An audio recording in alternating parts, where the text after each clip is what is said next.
श्री गोला बाबूराव, श्री रणदीप सिंह सुरजेवाला, श्री रणदीप सिंह सुरजेवाला। शुक्रिया चेयरमैन साहब। सर, संविधान के 75 वर्षों की बात करें तो उसके लिए सबसे पहले जानना यह जरूरी है कि संविधान है क्या। क्या संविधान एक किताब का नाम है? क्या संविधान पूजा जाने वाला एक ग्रंथ है? संविधान का, या क्या संविधान हाथी पर रखकर, संविधान का जो अपन संधि विच्छेद करें तो संविधान होता है जी, कि सबके लिए एक संविधान। बिल्कुल पंडित जी, आपने सही अब आप बोलिए। पर क्या संविधान हाथी पर रखकर झांकी निकालने वाला एक शास्त्र है? सच्चाई ये है कि कोई कुंठित या दुर्भावनाग्रस्त व्यक्ति ही संविधान को ग्रंथ या शास्त्र बनाकर हाथी की सवारी निकालकर जनता को भ्रमित करने की कोशिश कर सकता है। तो चेयरमैन सर, संविधान है क्या? जैसा बाबा साहब अंबेडकर ने संविधान के बारे कहा था, संविधान तो समानता है, जैसा आपने भी कहा, यानी सबके लिए बराबरी का अधिकार है। संविधान तो आजादी है, यानी बोलने, सोचने, देखने, पहनने, खाने पीने, धर्म मानने, विरोध करने, असहमत होने, विचार व्यक्त करने की आजादी। संविधान तो न्याय है, यानी छोटे बड़े, ऊंचे नीचे, अमीर और गरीब के भेदभाव से ऊपर उठकर सबके लिए बराबरी का दर्जा। संविधान तो भाईचारा है, जैसे मेरे एक और साथी ने कहा, यानी धर्म और जाति की नफरतों और विभाजनों से ऊपर उठकर प्रेम, सद्भाव, सदाचार और संविधान का नाम संविधान है। संविधान के 74 सालों पर चर्चा के लिए संविधान के मायने जानना जरूरी है, क्योंकि सत्ता के हीरो का मुकुट पहना बादशाह आज संविधान के मायने भूल बैठा है। सत्ता के सिंहासन और बड़ी बड़ी कुर्सियों पर बैठे लोगों को आज की तारीख में जानने की जरूरत है कि संविधान के मायने क्या हैं, और मैं अपने शब्दों में उन्हें चरितार्थ करने की कोशिश करूंगा। वो राज के तंत्र, यानी सत्ता हथियाने और सरकार बनाने को संविधान मान बैठे हैं, पर देश के लिए गरीबों की मुसीबतों और जनता की जरूरतों के आगे सत्ता की जवाबदेही के प्रजातंत्र को संविधान कहते हैं। वो चंद अमीरजादों और दोस्त धन्ना सेठों की दौलत लाखों गुना बढ़ाने को संविधान मान बैठे हैं, पर देश के लिए गरीबी हटाना, न्याय करवाना और सबको बराबरी का दर्जा दिलवाना संविधान है। कृपया सुने। टीवी पर सुर्खियां बनाने वाली जोर जोर से बोलती आवाजों को संविधान मान बैठे हैं, पर देश के लिए टीवी के प्रायोजित शोर की बजाय वीणा की टंकार सी बजने वाली आम आदमी की आत्मा की आवाज संविधान है। वो ईडी, सीबीआई, इनकम टैक्स के डंडा तंत्र से विरोधियों को झुकाने और सरकारों को गिराने को संविधान मान बैठे हैं, पर देश के लिए चेयरमैन सर, नैतिकता, बहुमत और ईमानदारी की कसौटी पर सत्ता और शासन का खरा उतरना ही संविधान है। वो सरकारी खर्चों पर दुनिया घूमने, इश्तहार छपवाने, कपड़े बदलने और दूसरों को नीचा दिखाकर कहे लगाने के अधिकार को संविधान मान बैठे हैं, पर देश के लिए सर, जूती गांठने वाले गरीब, बोझा ढोने वाले कुली, मोटर रिपेयर वाले मिस्त्री, ट्रक चलाने वाले ड्राइवर, अनाज पैदा करने वाले किसान की आवाज को बुलंद करना ही संविधान है। वो साधु का छद्म वेश धारण कर अहंकारी ताकत के नशे में मर्यादाओं की लक्ष्मण रेखा को कुचल देने को संविधान मान बैठे हैं। पर सर, देश के लिए तो पक्षी राज जटायु की तरह न्याय व कर्तव्य के बोध के लिए कुर्बानी देना ही संविधान है। आजकल संविधान के नाम पर बड़े बड़े लोगों द्वारा भारतीय राष्ट्रीय कांग्रेस को गाली देना और लांछन लगाना फैशनेबल हो गया है। काश ये सब लोग कांग्रेस को पानी पी पी कर कोसने की बजाय बाबा साहब अंबेडकर द्वारा 25 नवंबर 1949 के भाषण को पढ़ लेते तो उन्हें संविधान की अडॉप्शन से ठीक एक दिन पहले दिया था। प्रधानमंत्री जी ने भी उसकी चर्चा की थी। And I quote sir, Ambedkar ji ने कहा, विधानसभा के अंदर कांग्रेस पार्टी की मौजूदगी से अराजकता की यह संभावना शून्य हो गई, जिसने इसकी कार्यवाही में व्यवस्था और अनुशासन की भावना लाई। कांग्रेस पार्टी के अनुशासन की वजह से ही मसौदा समिति संविधान को विधानसभा में पेश करने में सक्षम हुई, जिसमें प्रत्येक अनुच्छेद और प्रत्येक संशोधन के भाग्य के बारे में निश्चित जानकारी थी। और बाबा साहब अंबेडकर आगे कहते हैं, इसीलिए विधानसभा में संविधान के मसौदे को सुचारू रूप से चलने का सारा श्रेय कांग्रेस पार्टी को जाता है।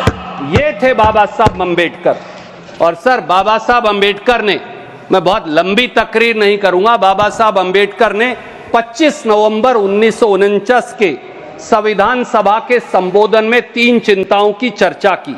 मुझे लगता है कि वो चिंताएं आज के शोर मचाते शासकों और सरकारों पर लागू होती हैं।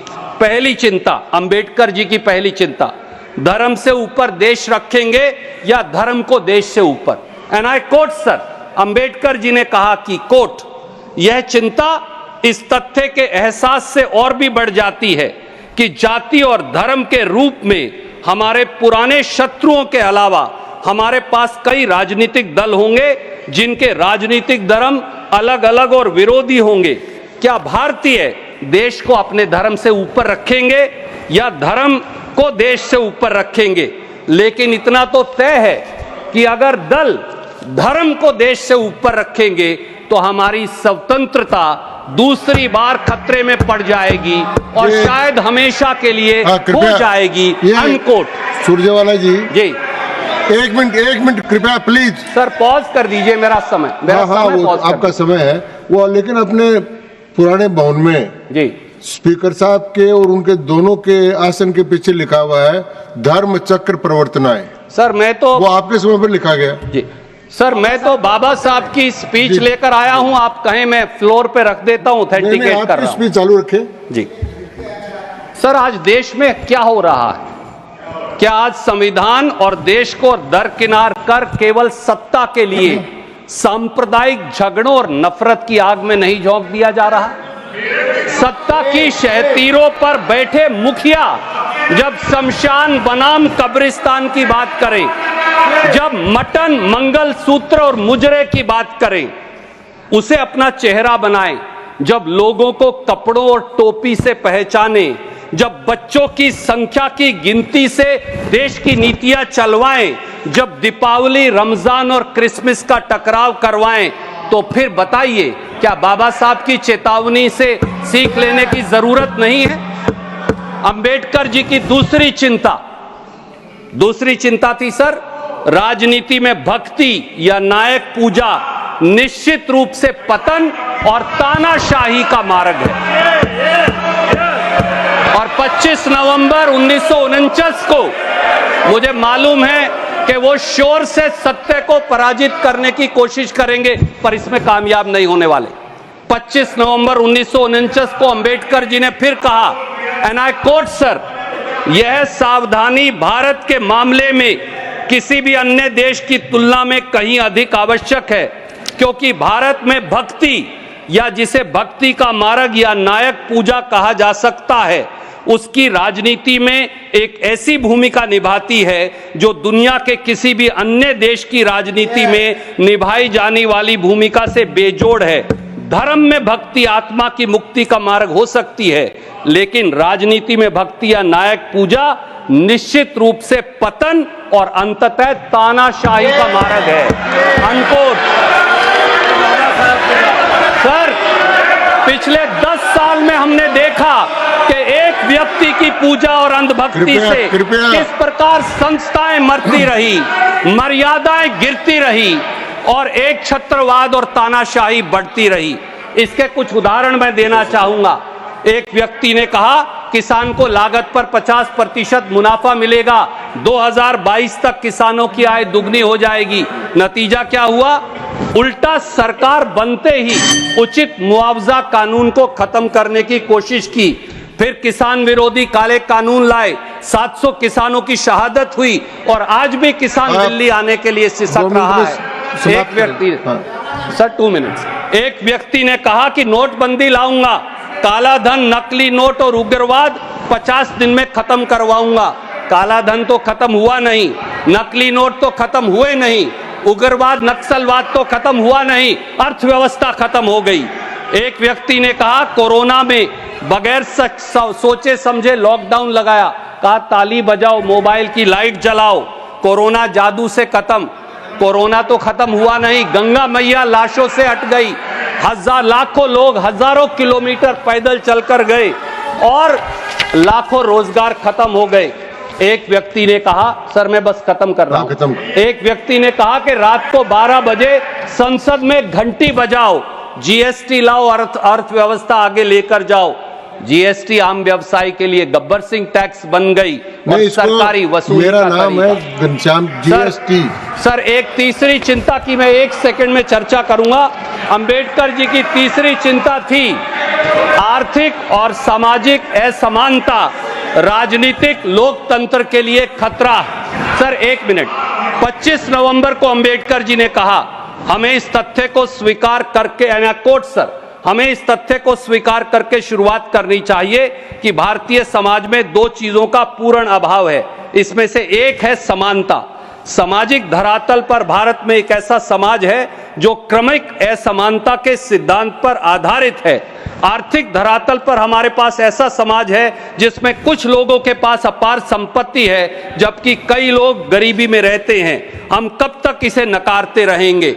ये राजनीतिक लोकतंत्र को खतरे में डाल देगा। अनकोट। सर बस मैं मेरी बात समाप्त कर रहा हूं। आज 140 करोड़ के देश में मैं आपके संज्ञान में लाता हूं 1% लोगों के पास देश की 40% संपत्ति है। हम एक बार फिर अंग्रेजों की आर्थिक असमानता में पहुंच गए हैं। किसान तो 27 रुपया प्रतिदिन कमाता है, इनके उद्योगपति मित्र 1600 करोड़ प्रतिदिन कमाते हैं और हजारों करोड़ का घोटाला करते हैं। संविधान को सशक्त बनाना है तो संविधान को सशक्त बनाने के लिए बाबा साहब की इन तीनों चिंताओं पर जरूर गौर करनी पड़ेगी, तभी संविधान सशक्त हो पाएगा। क्योंकि लोग भी कह रहे हैं कि श्री मुजीबुल्लाह खान, संविधान हमारा नहीं चलेगा। धन्यवाद। श्री मुजीबुल्लाह खान, अध्यक्ष महोदय, 5 मिनट्स।